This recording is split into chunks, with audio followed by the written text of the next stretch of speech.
Welcome back to Detroit Garage. It's Saturday and another dyno day for the Silver Series 453T. This time we're going to run the end blower and see if it makes any more power, any more torque, any improvement period.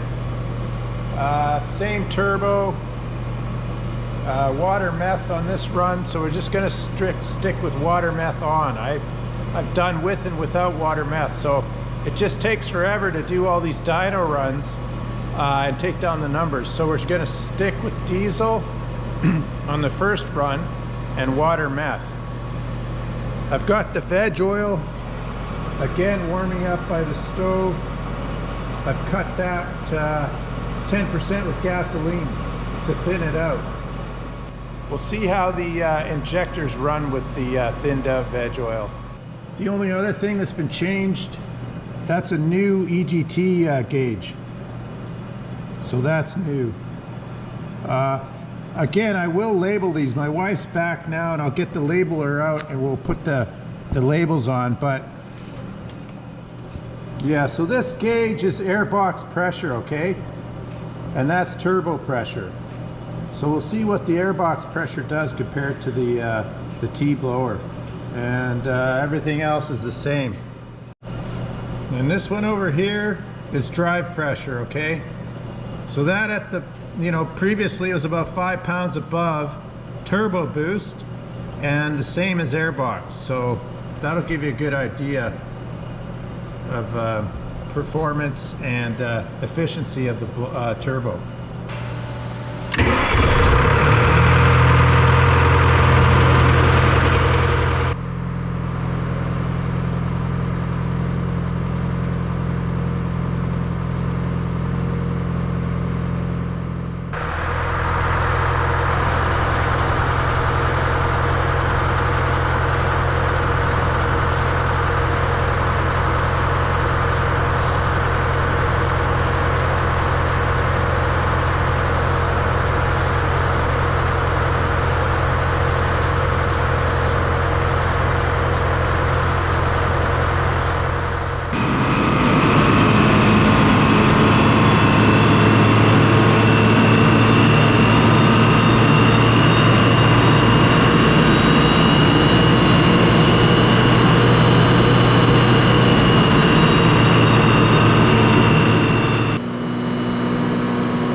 Okay, this runs on diesel with water meth injection, 500cc injector.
going to try the veg oil. So that one made, the numbers were 240 horsepower and 600 foot-pounds of torque. So top horsepower numbers decreased by 8 horsepower and the torque increased by 20 foot-pounds. So 600 foot-pounds, 240 horse with the end blower. So let's try veg.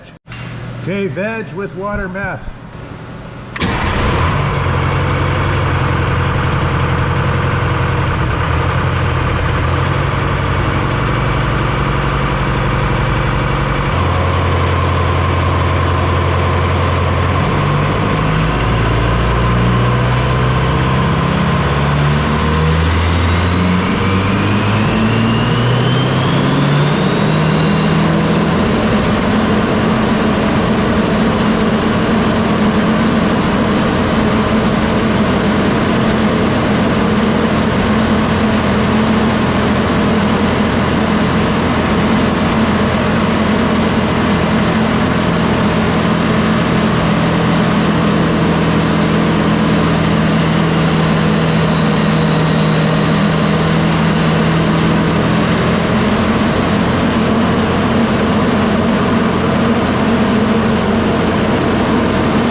So that was a good run on veg. Power dropped off 10% over diesel. So we got 220 horse and 540 foot-pounds. So I'm very happy with that. And I'll review the camera, but I couldn't see any smoke from inside the shop. So We're getting very close to taming the 100cc injectors. I did have a bit of a start. He started to run rough there and drop on power, so I suspected those filters were plugged. We've got this old tank here full of junk, you know. So we'll run them again on diesel. The blower is adding 10 psi over the turbo. So the N blower is 5 more psi than the T blower. So Airbox is 5 psi more with the N blower. So it added a bit of boost to the Airbox, but we lost out on the horsepower in the top end by 8 horse. So more torque, less top end horsepower. That's fine. I like torque.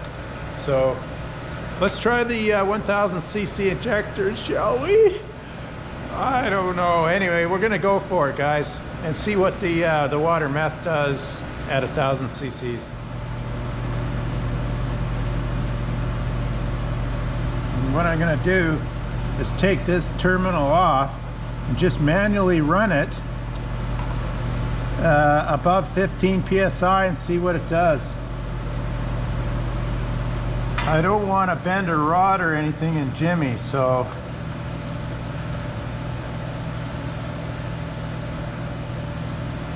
the other alternative is to drill another hole and put 2 jets in, one 500 and one 250. So we'll have 750, but we're just going to try that 1000. I think we're moving enough air that we can do it.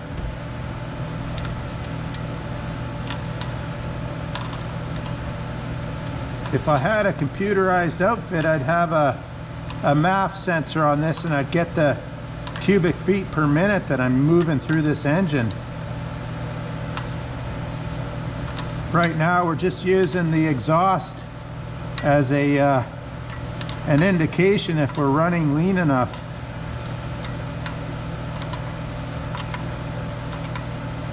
All right.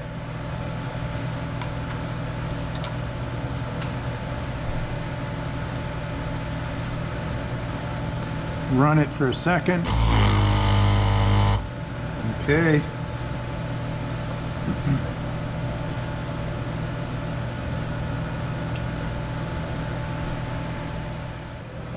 Don't want to bend a rod in Jimmy or screw him up, but we'll see what happens. Maybe he'll run away.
was a really good run, really good.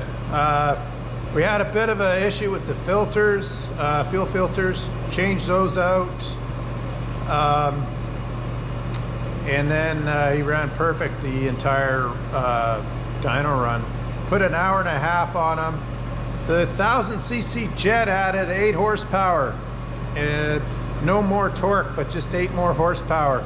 And brought it back up to 248 horse from the 240 on a 500cc injector. So what we're gonna do next with Jimmy, I'll just put you down and we'll get some turbo housings. I'll show you what I'm up to.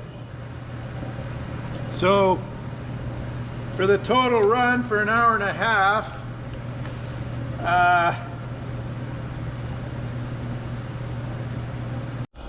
yeah, so the overall numbers came in really strong. We made 240 horse and 600 foot-pounds. Finally, with the end blower on it and water meth. Okay, without the water meth, we made 540 foot-pounds and 220 horse. The veg oil, we made 220 and 540 horse with water meth at 500 cc's. And again, the 1000cc, we made 248 horse and 600 foot-pounds. What we're gonna do next, we're gonna change out that turbo housing. So right now, Jimmy's got this housing on him. He's running a 66 millimeter compressor and a 65 millimeter turbine. We're gonna put a divided housing on him now and see if that increases performance. If it increases overall performance. So on the 4 strokes, this is the go-to answer, but not so sure on the 2 strokes. So we're gonna answer that with the next video. So we'll take the turbo off and switch this. I'm going to do a series of videos called Turbo Talk. And we'll go through some of these turbos and measure them up, and I'll show you what I'm working on now. Don't laugh. I shouldn't even show you this. This is the low pressure turbo off of a 6.4 liter Power Stroke. It is 64 millimeters on the compressor and 73 millimeters on the exhaust. So I want to see if I can get better performance, lower EGTs with a bigger turbine wheel. And this was sitting on my shelf. You can't get any money for these things anymore. So I'm just gonna sacrifice it and build a turbo.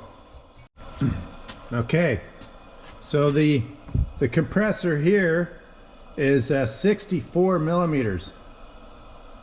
And it's got the extended tip technology, which is latest Borg-Warner technology. And then the turbine is 73 millimeters. So we're gonna run that after we do the divided housing, I think. Anyway, we'll do a Turbo Talk video and I'll discuss all that on that video. So there you have it, guys. The end blower, it's the answer. I'll put up the emissions on it. We'll see if it's any less emissions than the T blower. But it made another, well, 20 foot-pounds of torque. And better throttle response, and overall 8 horsepower less than the T blower. But we'll now work on turbochargers and see if we can improve those numbers again. My goal was 275 to 300 horse, but I'm way short of that. Like I'm 27 horse off. I'm not going to reach the 275 with these injectors, and I'm not going bigger. This is actually quite nice. So there you have it, guys. Again, thanks for checking in, and we'll catch you on the next video. Take care.